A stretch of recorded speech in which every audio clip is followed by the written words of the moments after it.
Welcome to the Sports Talks podcast. I'm Dr. Ashley Bassett. On each episode, we chat about the most recent developments in sports medicine and dissect through all the noise so you know which literature should actually impact your practice.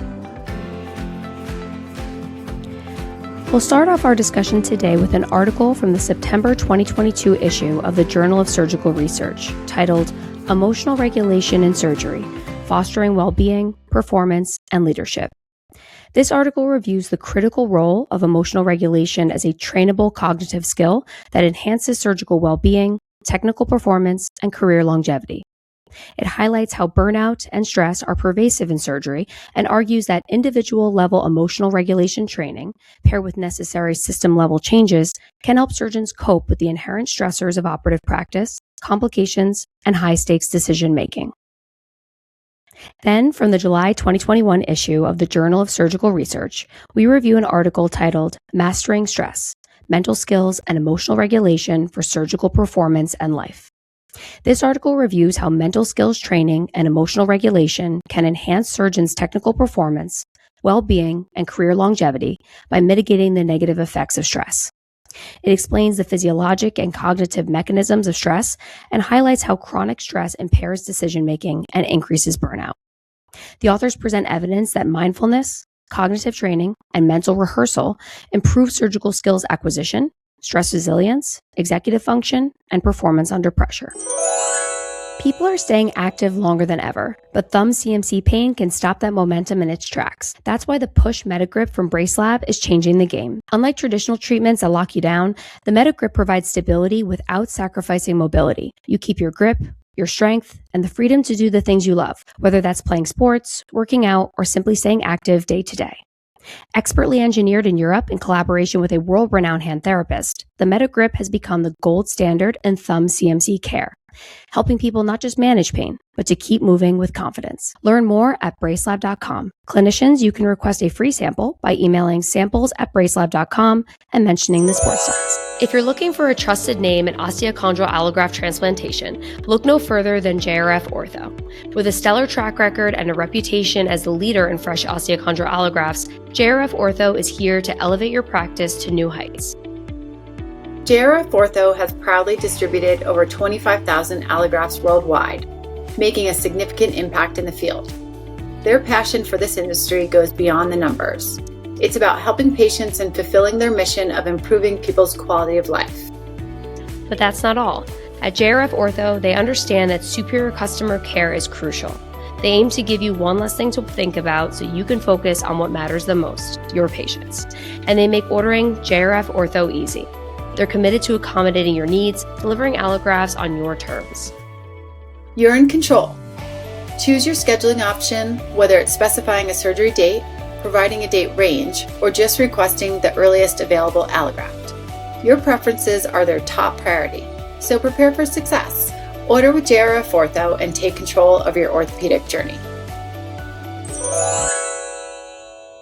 We are joined today by Dr. Winston Gwathmey, a board-certified orthopedic surgeon and professor of orthopedic surgery at the University of Virginia.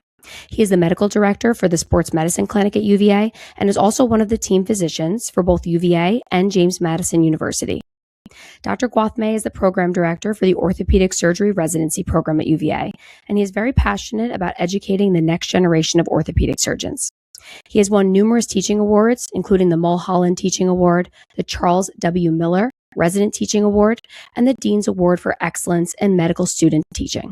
So we're very excited to have him on today to talk about this important topic. So welcome to the show, Winston. Thanks so much for taking time out of your very busy schedule to be here with us today and talk about this really important topic that frankly just isn't talked about enough. So thank you for being here. Well, thank you so much, Catherine and Ashley, for having me. I'm really looking forward to this. Yeah, we're excited. All right, so let's start high level. So you work with residents, fellows, elite athletes at UVA, and you operate in very high pressure environments yourself. So why is mindset such an essential component of surgical performance? So mindset, I think you have to have an entire approach to how you handle everything. And when you wake up in the morning, you have to kind of understand what you're going to do that day and how you're going to handle each situation that might arise. And so at least for me, you have to kind of maintain a mindset the entire day of positivity and making sure that you're doing the right thing by your patients and doing the right thing by your trainees. So for me, I'm constantly thinking about mindset all day long. Yeah, I think same. And, we're talking about it with our patients, with ourselves. And, we have a couple articles that are just like framing our discussion. But so there was the 2022 Journal of Surgical Research article. So that was the one that was emotional regulation in surgery. And it makes that point that surgical performance is deeply tied to emotional regulation. So like when we're high stakes, under pressure, our ability to stay calibrated. So, does that resonate with what you see in training, and like how does stress and emotional awareness like affect surgical performance? So we're a highly emotional business, whether you know it or not, because we're dealing with people's lives, and athletes, patients, or trainees. You're constantly going to be a big source of how you help them function, how you help them get better from different types of things, how you help an athlete get back to the field. And so it's an emotional place. And so as a surgeon, you have to have some emotional regulation just so you can maintain, I guess, the calm in the room. A lot of times you'll see an athlete torn her ACL, and you have to be like the guiding light in that room. And so to some degree, you have to separate your emotions from that situation so that you don't actually go down the same hole as they might go through, so you can actually help them through the process. Yeah, absolutely. Yeah. So kind of in the thread of emotional regulation is also burnout, something that if you can't regulate, you could head down the path of burnout. And that's something that we've talked about a lot on this podcast, most recently with Dr. Dean Taylor and Kathy Coiner at AOSSM. And for our listeners, that's episode 134 if you want to check it out. But unfortunately, burnout rates really aren't changing despite duty hour reforms and a whole host of other things that we're trying to do. And so how do you see emotional regulation complementing some of those system level changes that we're promoting surgeon wellness? What are you seeing kind of on your level as like, the program director at UVA and working with some of these residents?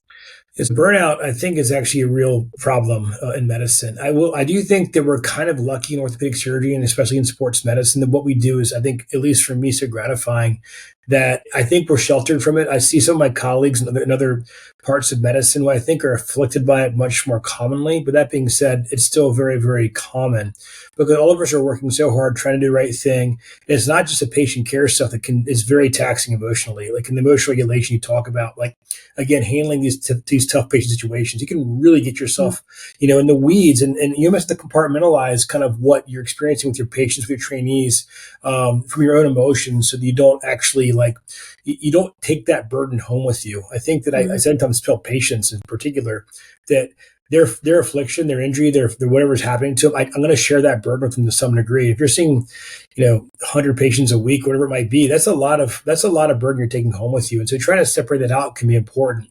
But on top of that, what I think we're seeing more and more, especially with trainees and people getting into practice now, is just the overwhelming workload outside of patient care that really gets us. And so I think that what I like to see, at least going to the future, is trying to figure out one way to mitigate that type of extraneous stuff we have to do in order to be physicians. Yeah. Yeah, absolutely. Yeah, no, you make some good points as like whether it's the paperwork side or just like the burden of constantly having to prove to insurance companies that our decisions are sound, or, maybe taking those extra peer-to-peer calls. Like I know for me, when you're doing a peer-to-peer call, oftentimes like they're already ready to say yes. You don't even, it's just more, they're just going through that process and they're hoping you either don't make the phone call or, don't take the time. So it's almost like there's been times where I've called for a peer-to-peer and I don't even say anything besides my name. And they ask me a question. I might say yes. And they say, yeah, I see that in your documentation. Okay. Are you ready for the approval number? And you think, gosh, wow. Like just those kind of things, just add to like that game is so frustrating, and we did not learn that as trainees. And so I do think as a program director, part of what I have to do and what all faculty who take care of trainees is how to prepare them for the real world and these real world things that really get us. The trainees assume that being a doctor is, doing what we do in the operating room, in the clinic, but it's the after hour stuff. That's what's going to cause the burnout. And if we don't prepare them for that, that's what's really going to cause the trouble. And that peer-to-peer, Catherine, oh my God, like that story resonates with me so deeply because as a hip surgeon in particular, I have now, and I think that it's actually good for listeners to know this, you have to understand what your insurance companies are looking for in each one of your notes. And I actually, since we can template our notes and use whatever AI, whatever you need to do, you can create notes in a way that actually identify and address every single potential peer-to-peer question that might arise. But to your point, Catherine, sometimes they still ask the peer-to-peer and say, "Oh, I'm reading that in your note right now. Here's your number." And I'm like, "What is a?" Totally. Yeah.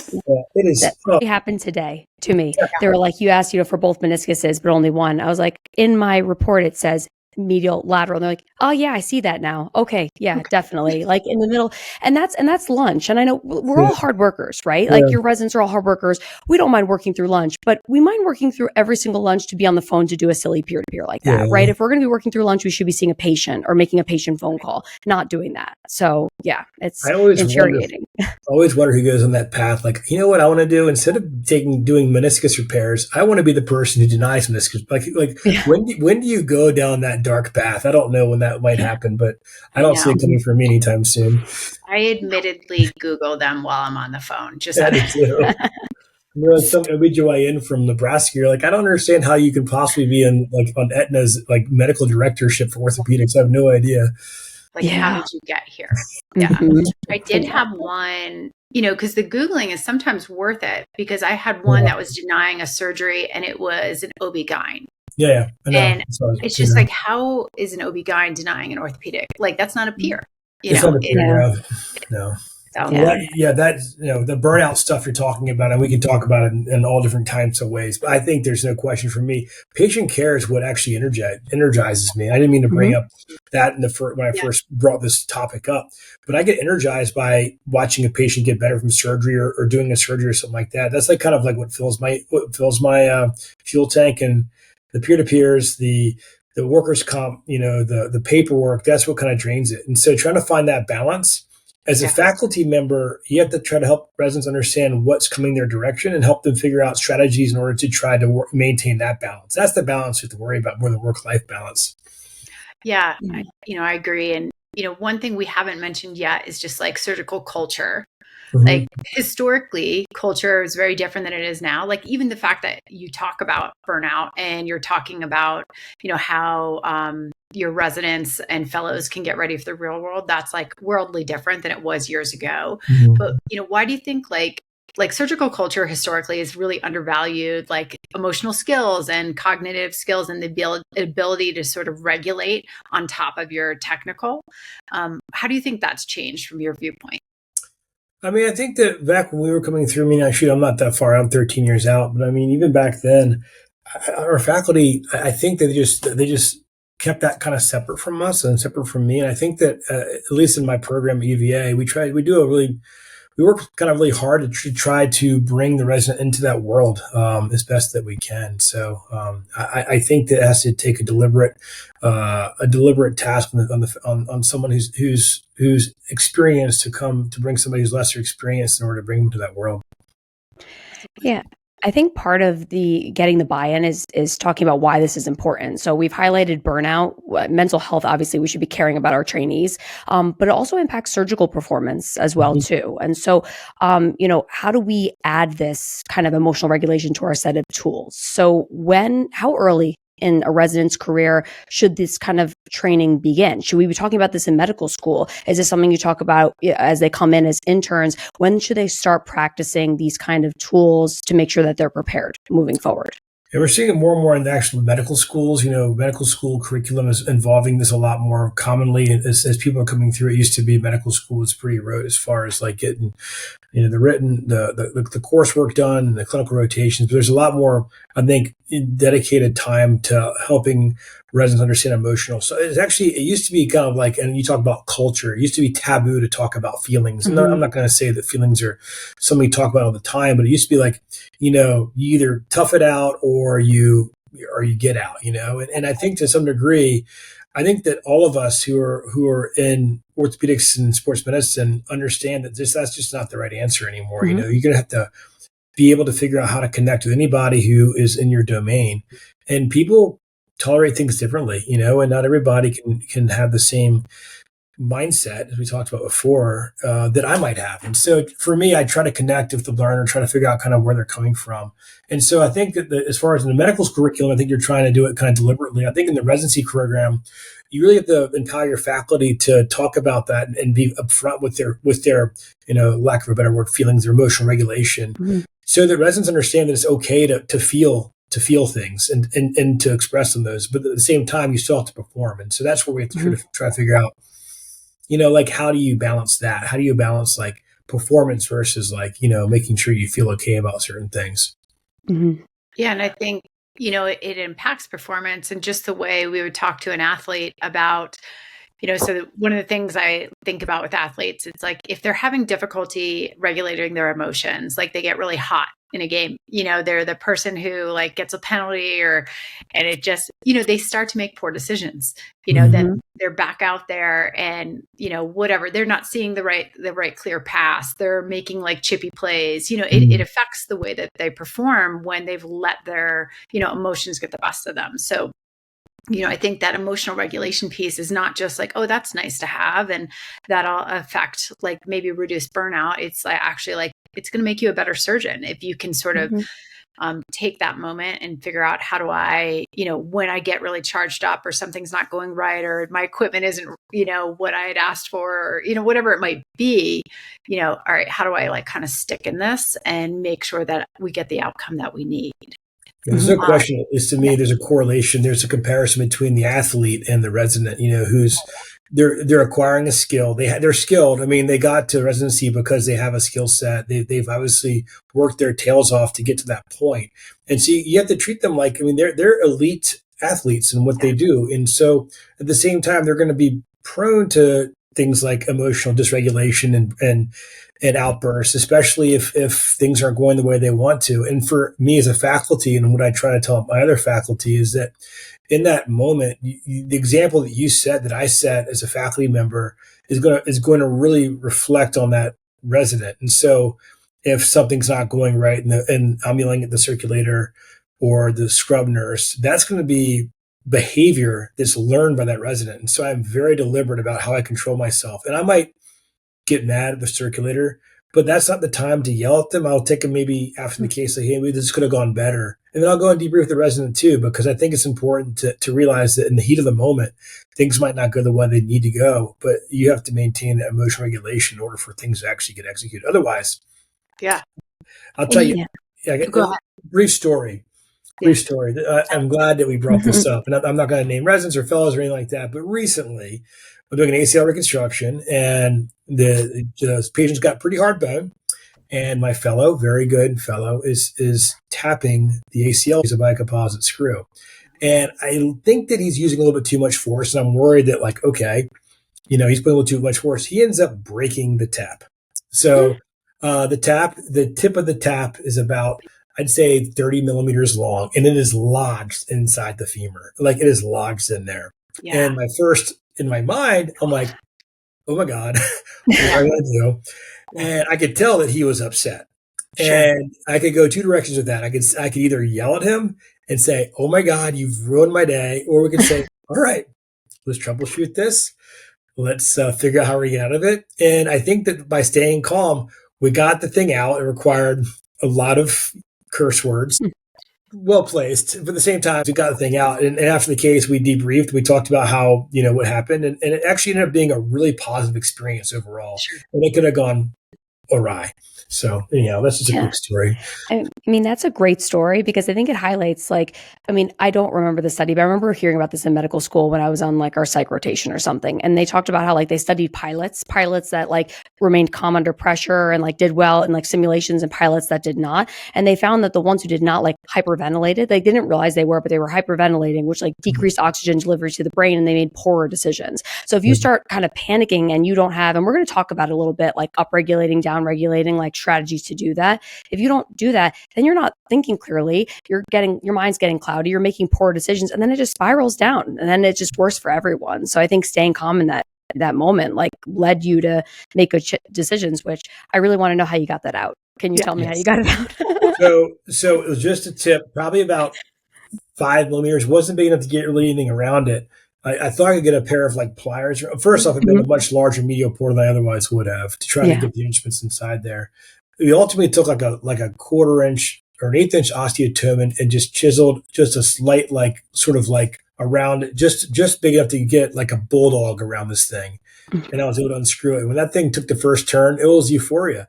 And like those types of things are like they suck in the moment. But so Thomas Burr is my mentor in Nashville, taught me hip arthroscopy, and I broke a nitinol wire off in one of his hips. I was mortified. And he sat there, and this is, I'm a trainee at the time. He goes, and he's, I don't know if you know Thomas Burr. He's got the greatest Southern drawl you ever heard. I cannot possibly imitate him. He goes, son, you don't have to see every complication for yourself. You can read about a few of them. He's fishing out this night wire. And I'm like, I hope I have that level of calm when something like that happens to me. And so, it's amazing. Here's the thing too. It's like for, you as well, but also the resident, like, or did you say resident or fellow? Fellow? He's a fellow. Yeah. Fellow. Like what an experience as far as the next time they face something hard, you have that logged in there of like, I know how to get through these things. I know, that whole, like, I can do hard things. Like those experiences really do cement that in you. And then you're just, you're able to, just bring that forward for sure. The toughest thing about those is you have to actually have those experiences in order to know how to handle those experiences. And I tell the fellows all the time, like, you don't need to learn these experiences in my operating room. I got 5 partners. Learn it in their operating room, So that's what's so great about what I do. And that's why my burnout, I think, has been mitigated over time is I'm always around young people who are always learning these things and learning these lessons. And like in 13 years in, if I was 2 years in, I don't know what I would have done. I would have been just like, I would have been panicked. But 2 years in, I'm like, you know what? We'll figure this out, So the only problem is toward the end of the day, I think everybody wanted to go home. Like, we're going to take our time and make sure this thing comes out. So, so emotional regulation, I think that's a good story about it because there's 2 ways or there's multiple ways you can handle that, but you can shut down. So shutting down, I think, is not advantageous. You talk about executing your case. You can become irate and yell, and you're going to stress out your operating room team, the people who are retrieving the broken screw trays. Where you can say, okay, people, let's think about how we're going to get this out. And that's how I chose to handle that. And I think in that case, I think it actually went pretty well. That's awesome. But I don't want to happen again. Okay. If you're listening, fellow, never again. You probably won't be listening. I think, you've started to kind of answer this, but I just want to make sure we fully get it for our listeners. Like, you've kind of touched on emotional regulation across a surgeon's career. There's like what the fellow and the trainee is experiencing. They don't want to disappoint anybody. They're learning, they're nervous at baseline. And then there's like the junior attending. And then there's someone who's more in a leadership role who you're like, I'm here to also teach and I'm here to set an example. So, how do you think emotional regulation has evolved across like either your career or a surgeon's career in general? Yeah, I think, like you said, like it definitely is an evolution as far as how your mindset changes from the time you're an intern versus the time you're, mid-level, mid-year or mid-career practicing orthopedic surgeon. Because when you're an intern at 2, you just want to prove that you belong. And a term that comes up a lot with my young trainees, actually trainees across the board, is this imposter syndrome, where they've matched into your program. They just want to prove they belong. And so they're trying, and a lot of the emotions they deal with is just trying to prove they can get the scope in the knee or they can do a basic thing. And like that, to me, that sounds so like, oh, like, why would that worry you? But it worries a PGY2. I can tell you that. Every single time a 2 tries to get into a shoulder arthroscopy and they're trying to get into the gluteal joint, I know that feeling of like, what if I don't get in? My other PGY2 got in every single time on his rotation. And so you're sitting there thinking about that. And so as a young person, it's a way different set of emotions. You're not necessarily thinking about the well-being of the patient, albeit you are, but you're thinking about like making sure that you prove that you belong and you acquire the skills so that as you become a 3 and then a 4, then a 5, you can be autonomous in the operating room. Yeah. And that's just training, from 1 to 5 of training. That's a massive emotional shift as far as like where you coming from.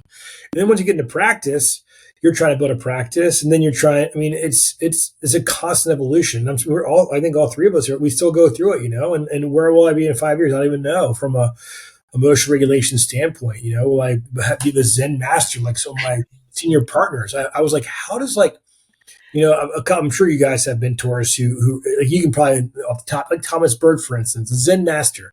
Like how do you acquire that level of emotional stability in the heat of the moment? And so, Mhm. um, like I said before, experience is a very tough teacher, but you have to have this experience in order to get to that point. So, Mhm. but to your point, I think from medical school all the way through the rest of your career, it's a constant evolution.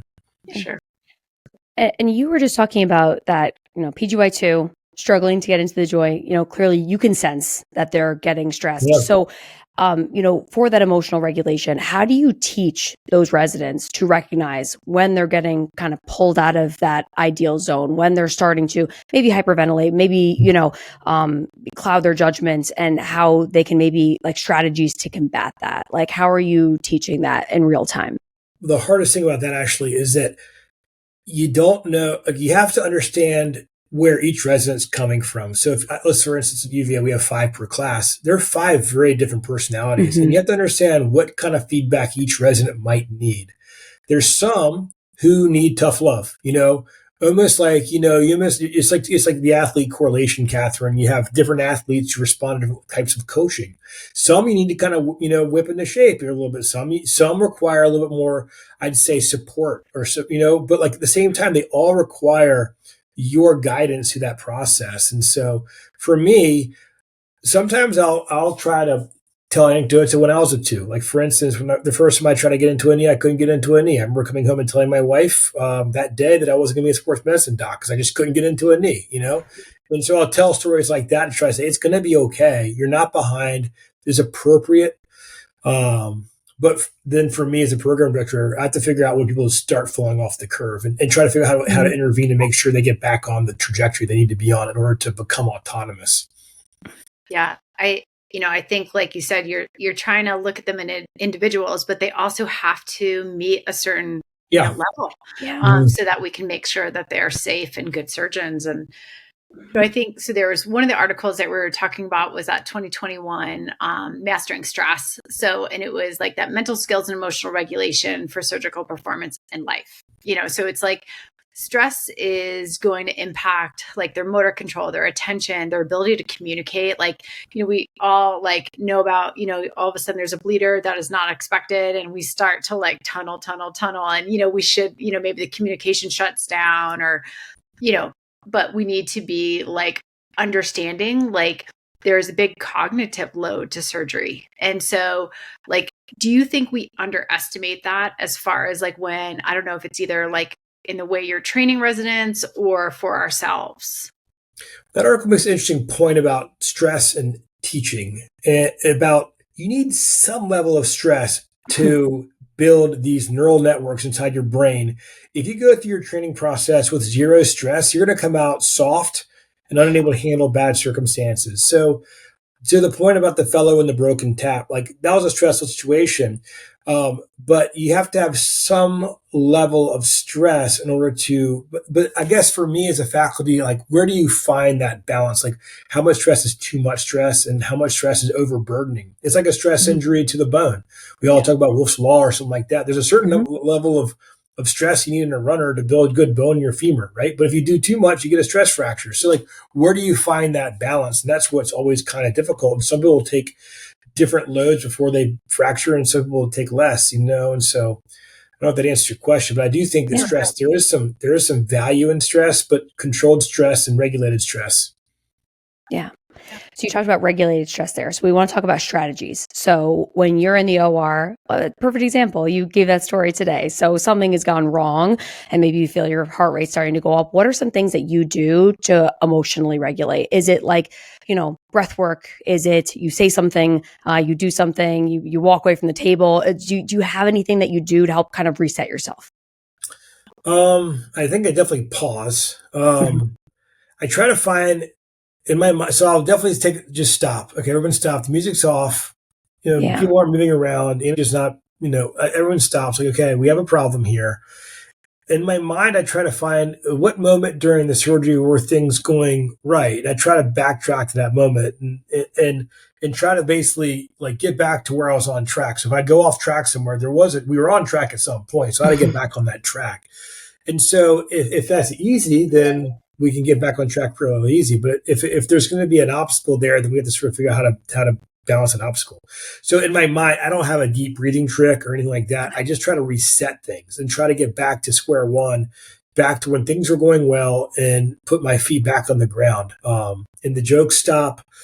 The medical student, we stop asking them questions, and it's like all eyes on the prize, and there's nothing else that matters than solving whatever's in front of you and getting back on track. Yeah, I think back to the athlete sort of references, there's this coach, lacrosse, he's the U.S. Lacrosse national team coach. Seth Tierney is also at Hofstra. And like, I've heard him say a million times to athletes, like, be where your feet are, and it's just sort of like that, take a moment, like, just get out of your head and like, be where your feet are. And, there's obviously like multiple techniques that I'll, kind of mention a few, that were mentioned in the article. Like there's, like there's been evidence that like doing a big sigh, like it sounds silly, but like a big, like yawny kind of sigh, like really just like helps like activate this parasympathetic response. And so that can like reset you. I myself will do a pause kind of like you, but I often change the music. Like I just sort of want to change the energy in the room. Like, and maybe we're listening to, like we talk about broken hardware or they're like hardware removal, like as much as those are, you think, oh, I'm just removing some hardware. We all know that those can be like such annoying cases if, the bones overgrow the plate or, whatever it is. And I will like change the music sometimes because I'm like, I just need like a different energy in this room right now to break through this plateau. But Ashley, what about you? What do you do with like methodology wise? Yeah, it's funny. I've actually, I don't know if we spoke about this, but what I was moderating a panel at the Inspire conference, which is like this conference to like empower women in orthopedics. And their keynote speaker was this woman, Sindra Kampoff. She's a performance coach and a mindset skills coach. She published a book called Beyond Grit. You probably know her, Catherine, because you talk a lot about grit and that. Yeah. And she told this amazing story about, she was the mental performance coach for the Minnesota Vikings. She was working with Adam Thielen and he was like playoffs. He like caught a pass and then dropped it. And it was like devastating. And he like walked off the field and he like did this like motion and like everyone was like, what did he just do? And then he went back into the next play and he like caught this pass, got like a touchdown, sent him to the next round of the playoffs. And so then they asked him like, what were you doing by your head? And he goes, I was flushing it away. And they were like, you were what? He's like, I was flushing it away. And he's like, Sindra Kampoff told me to do that. She's like, she woke up the next day and had like 10,000 like alerts from Twitter. Like she's like, it's like Sindra tells people to flush bad plays away or something, but that was his thing to flush it away. She's like, so I don't care if you use flush it away or, snap it off. We're a big Taylor Swift fan in my family.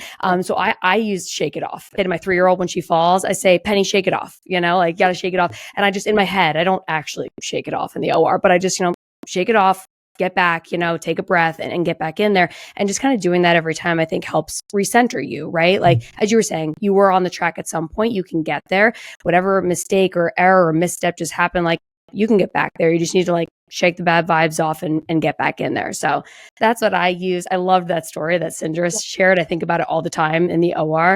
And I think it's really important for athletes and surgeons as well to like take that moment, It's like make sure your hands get too close to your... Exactly. Yeah. I can't do this. I don't glove. So we just shake. Exactly. We're big Taylor Swift fans too, actually. So don't they shake it off. Yes. I use that commonly as well. Yes. Yeah. It works for Penny. Actually, Taylor Swift's a great OR listen, by the way. So if that's if you want to change your vibes and get that entire operating room kind of looking at you funny, and then when you know every single word is a 46-year-old man, people are like looking at you like, how do you know all this? Like, children. Exactly. Do you remember Taylor Swift?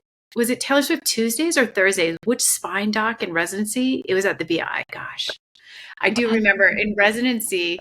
One of our spine docs. It was Dr. White. You're right. That's what it was. Dr. White in residency. It was either Taylor Swift Tuesdays or Thursdays or whatever, but that was the only option. And those are long days. So you'd be like, you go album. That was back when we had like 6 albums too. Exactly. I mean, now you can do Taylor Swift weeks. Yeah, exactly.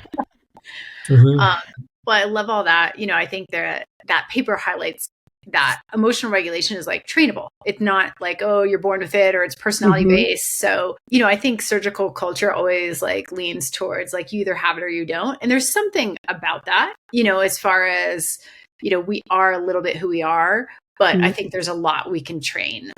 So have you, like in your program at UVA, Winston, is there anything that you guys are trying to integrate specifically to work on, like, all right, what can we do in the OR when we have complications beyond, what you're doing in real time, if there is one?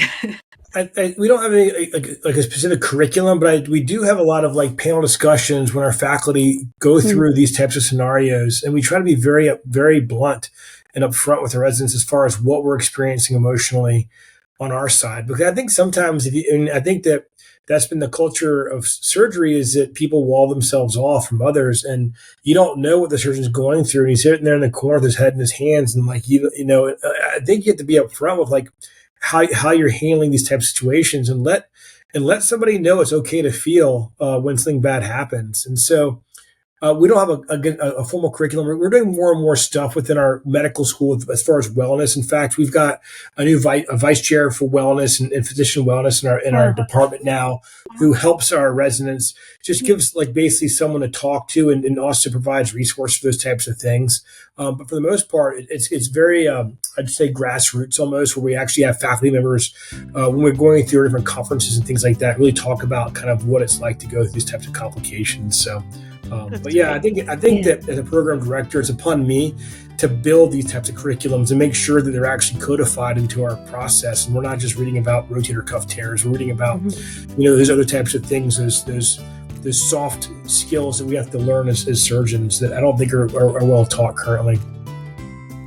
Thank you for listening to this episode of the Sports Docs. We hope you enjoyed the first part of our discussion as much as we did. On the next episode, we'll continue our conversation with Dr. Winston Gwathmey on mental toughness and mindset skills training. Make sure to subscribe on Apple Podcasts, Spotify, Amazon Music, and YouTube to stay up to date on all things sports medicine.